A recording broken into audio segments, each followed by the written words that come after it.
yan. It's me again, Mary. Go! Mary nyo, Mary mo, Mary nating lahat. And welcome back to my YouTube channel. Kung ba kayo sa aking channel, huwag kalimutan pinutin like, subscribe, at ang malita ka pa na para updated ka sa susunod na vlog ni Mary. So, pinagkitingin na nila ako.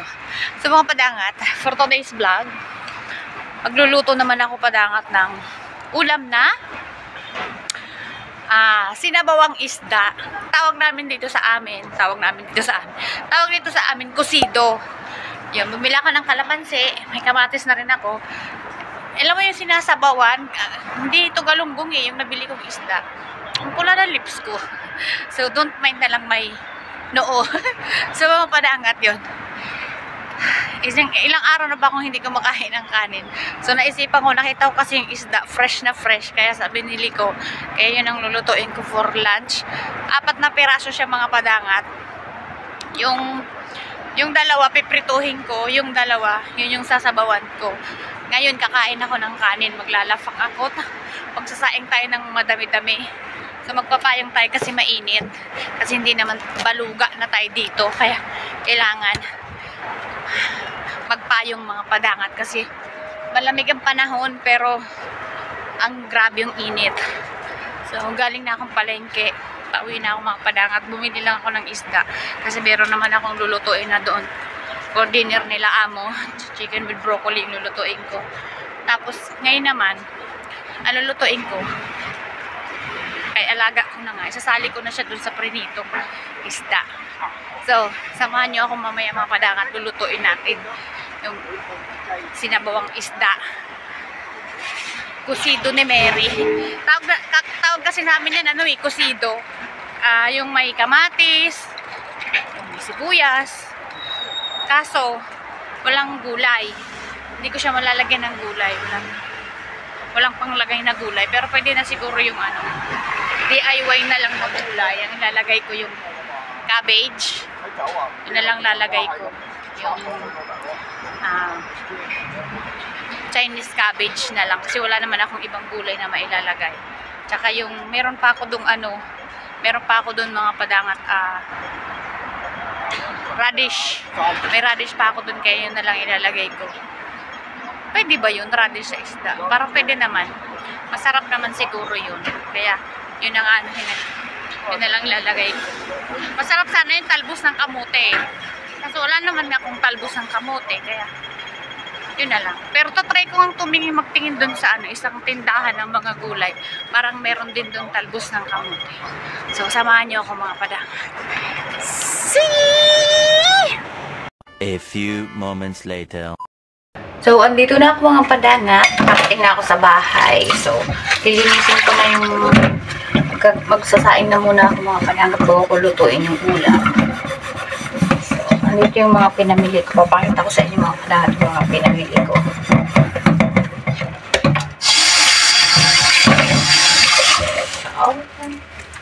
So, ito yung bumili ako ng kamote mga padangat.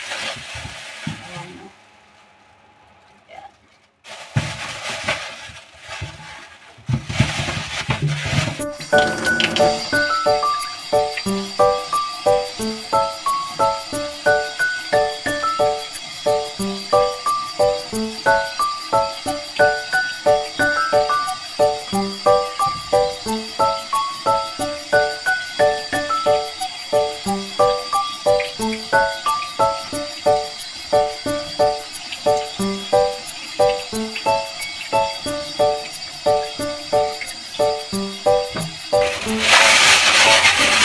So, ito na rin yung isda mga padangat na binili ko.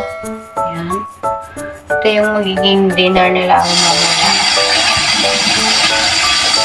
Mamarinate ko na siya para mamaya malasa na siya.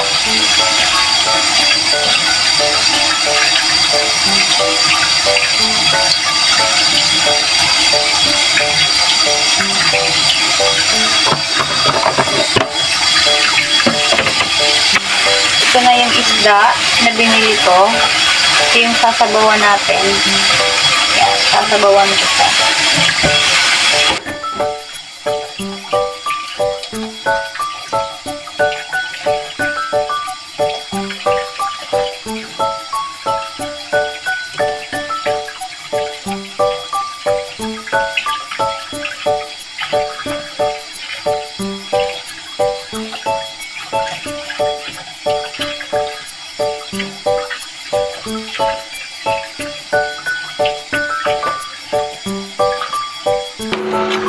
So, ito na siya mga padangat.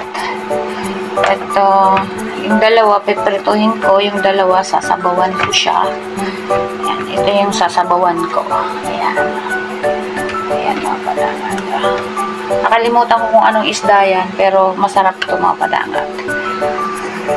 Hatiin natin siya sa dalawa. Ayan.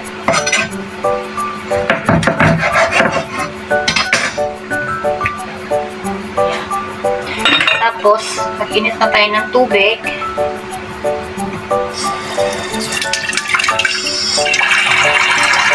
Ayun, nagpapakulo na tayo ng tubig mga padangat. So, ngayon naman magagaya tayo ng sibuyas.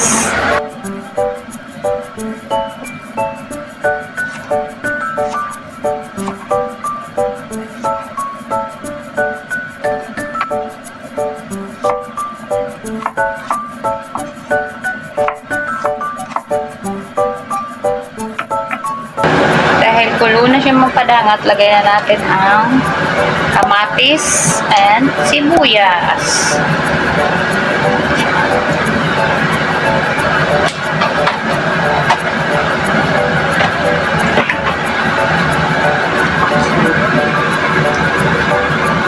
Ilagay na rin natin ang isda.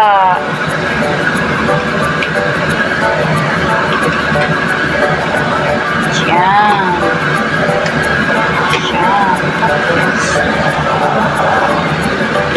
Lagyan natin ng asin.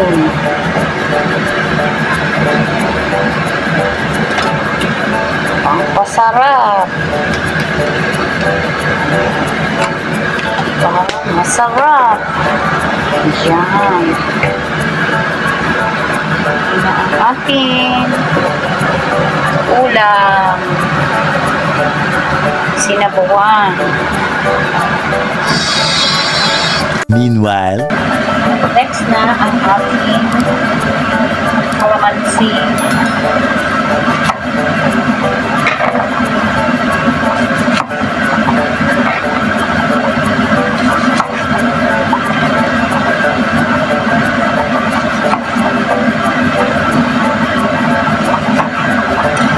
So, ayan na ang ating kalamansi. Asan ka ba? Ayan ang ating kalamansi. Siyempre, hugasan natin ang ating kalamansi. Tapos, pipirisan na natin.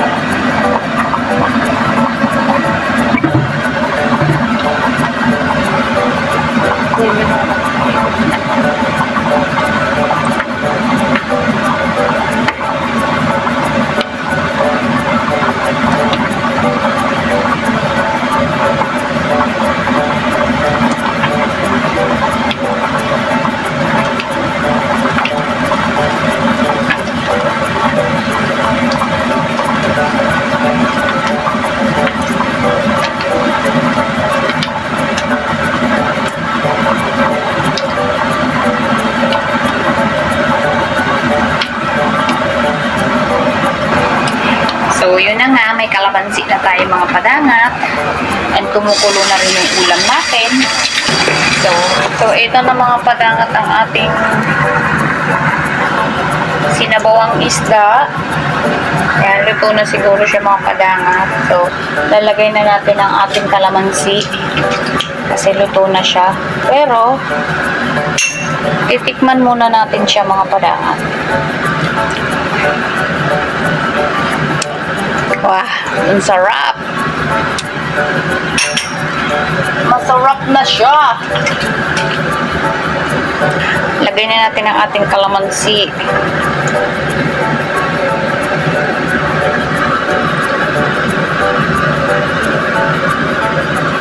So, yan na ang ating ulam. Ang ulam for today is sinabawang isda.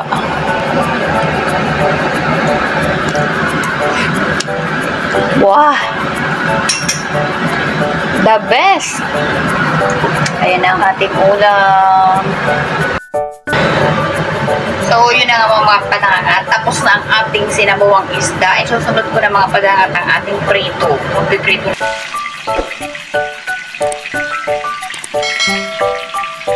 Ayan naman ang ating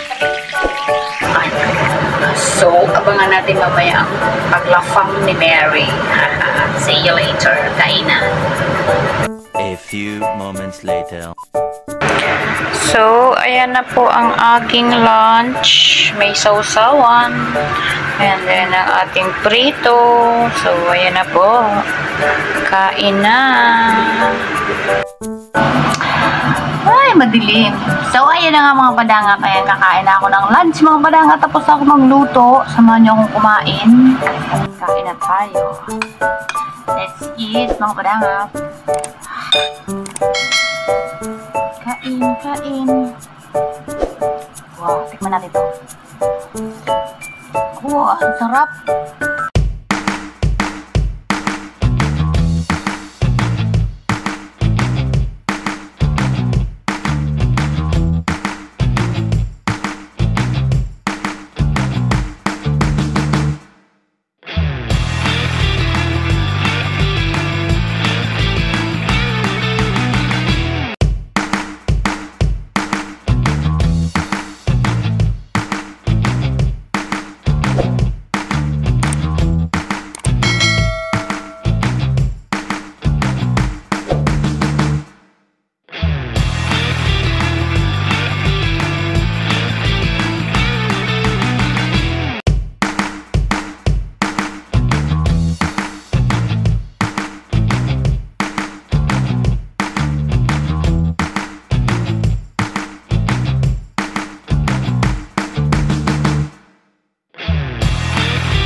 Last one.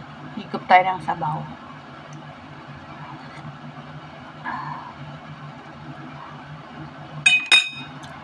Taob.